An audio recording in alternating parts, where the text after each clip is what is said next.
YKCB Channel menjelaskan yang dikaburkan tentang Pak Harto. Subscribe dan nyalakan lonceng untuk mengikuti channel ini. Membandingkan pembangunan era Soeharto dengan era Prabowo. Dari 8 presiden, 2 presiden mengawali pemerintahannya dalam keadaan Indonesia sangat tidak kondusif. Presiden Soekarno mengawali pemerintahannya dalam kondisi negara sangat tidak kondusif dan penuh ketidakpastian. Tidak memiliki perangkat kenegaraan, tidak memiliki birokrasi, tidak memiliki anggaran, dan negara dalam keadaan perang untuk mempertahankan kemerdekaan. Juga dialami oleh Presiden Soeharto di awal pemerintahannya. Ekonomi terpuruk, inflasi 650%, tidak memiliki devisa untuk impor pangan, sementara produksi dalam negeri tidak cukup.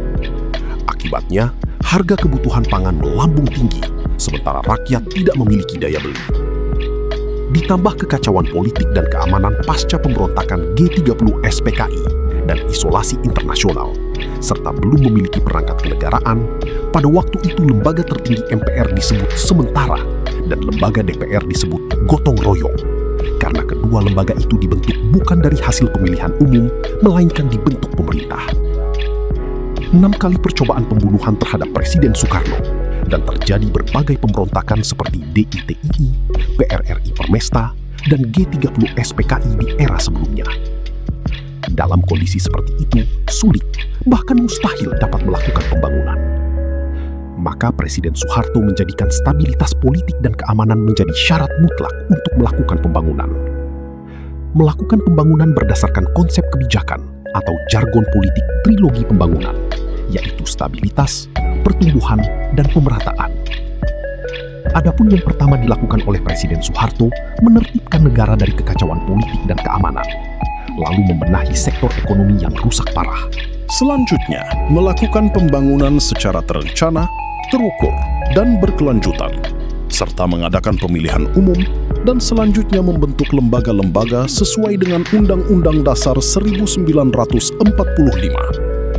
Di awal pemerintahan Presiden Soeharto, 64% penduduk dalam lilitan kemiskinan, 72% penduduk tidak pernah mengenyam bangku sekolah, sehingga angka buta huruf sangat besar.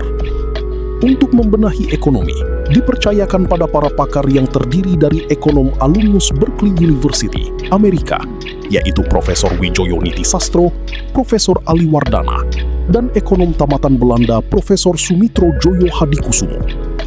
Setelah para begawan ekonomi atau para teknokrat tersebut berhasil meredam hiperinflasi, selanjutnya melakukan pembangunan mendahulukan bidang yang dibutuhkan oleh masyarakat, yaitu bidang pangan, sandang, pendidikan, kesehatan, dan papan. Di awal pemerintahan Presiden Soeharto tahun 1967, Indonesia adalah pengimpor beras terbesar di dunia, berhasil swasembada beras tahun 1984. Butuh waktu 17 tahun untuk mencapainya. Untuk mencapai swasembada beras, pemerintah terlebih dahulu memperbaiki irigasi buatan Belanda yang selama ini tidak terawat, membuat bendungan dan irigasi baru untuk memenuhi kebutuhan air, membuat pabrik pupuk, penggunaan benih unggul yang memiliki produktivitas tinggi dan tahan terhadap hama, serta menggunakan tenaga penyuluh pertanian sebagai mentor para petani. Atas keberhasilan swasembada beras, tanggal 14 November 1985 di Roma, Italia, Direktur Jenderal Food and Agriculture atau FAO memberi penghargaan berupa medali kepada Presiden Soeharto bertuliskan From Rice Importer to Self-Sufficiency. Lalu di bidang pendidikan, di mana 72% rakyat tidak sekolah, Presiden Soeharto mengeluarkan Instruksi Presiden Nomor 10 Tahun 1973 tentang pembangunan SD Impres secara masif. Sampai tahun 1979, tidak kurang dari 61.000 gedung SD Impres berhasil dibangun di desa-desa di seluruh Indonesia. SD Impres adalah kebijakan pembangunan manusia Indonesia yang paling berhasil, karena investasi pendidikan memberi dampak pada skill tenaga kerja dan pertumbuhan ekonomi. Atas keberhasilan program SD Impres, Presiden Soeharto menerima penghargaan di Avicenna Medal dari UNESCO pada 19 Juli 1973. Tahun 2001, 3 ekonom dari Harvard University melakukan penelitian mengenai dampak pembangunan SD Impres terhadap pendidikan dan pendapatan masyarakat di Indonesia. Ternyata SD Impres berdampak langsung dalam meningkatkan pendapatan di masyarakat. Hasil penelitian yang diberi judul Schooling and Labor Market Consequences in Indonesia berhasil menggondol hadiah Nobel Ekonomi pada 2019. Lalu mengenai pembangunan Pusat Kesehatan Masyarakat atau Puskesmas merupakan program penting dalam upaya meningkatkan kesejahteraan rakyat di bidang kesehatan. Pada waktu itu, pusat kesehatan berada di ibu kota kabupaten, jauh dari rakyat yang tinggal di desa-desa. Maka dibangun puskesmas di setiap kecamatan agar pelayanan kesehatan mudah dijangkau oleh masyarakat yang berada di pedesaan. Sedangkan di desa-desa dibangun posyandu atau pos pelayanan kesehatan terpadu, yaitu layanan kesehatan di desa, termasuk pelayanan kesehatan ibu hamil, balita, anak-anak, dan penyuluhan mengenai keluarga berencana atau KB. Lebih dari 7.000 puskesmas berhasil dibangun, yang sampai sekarang menjadi tulang punggung layanan kesehatan masyarakat di Indonesia. Keberhasilan puskesmas menjadi contoh negara berkembang dalam memberi layanan dasar kesehatan bagi masyarakatnya. Dan keberhasilan program keluarga berencana, yaitu menekan pertumbuhan jumlah penduduk dari 2,4% turun menjadi 1,3% per tahun. Presiden Soeharto mendapat penghargaan United Nations Population Award dari Perserikatan Bangsa-Bangsa. Sedangkan di bidang industri, berhasil dibangun industri tekstil menjadi nomor 2 di Asia setelah India. Industri sepatu berhasil menembus pasar Amerika dan Eropa. Industri kayu lapis menguasai pasar Asia. Perakitan kendaraan bermotor, dan tahun 1995, industri pesawat terbang berhasil membuat dan menerbangkan pesawat CN-250.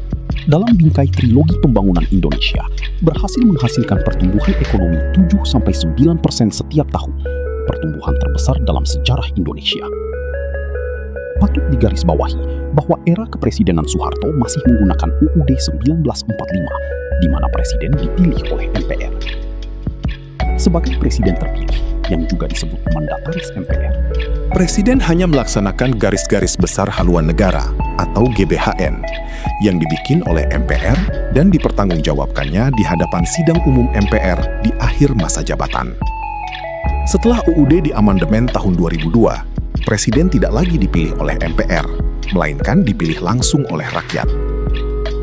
Untuk terpilih, maka calon presiden menebar janji, berkampanye apapun tanpa ada pertanggungjawaban ke lembaga manapun. Dengan perbedaan tersebut, kurang elok menilai atau membandingkan kinerja Presiden Prabowo di 1,5 tahun masa jabatannya.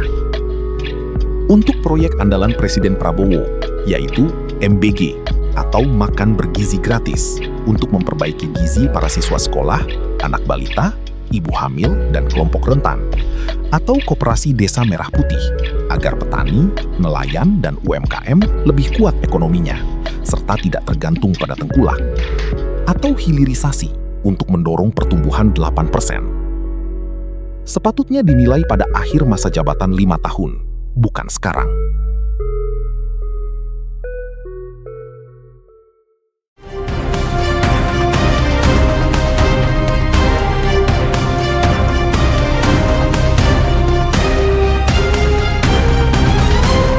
YKCB Channel menjelaskan yang dikaburkan tentang Pak Harto. Subscribe dan nyalakan lonceng untuk mengikuti channel ini.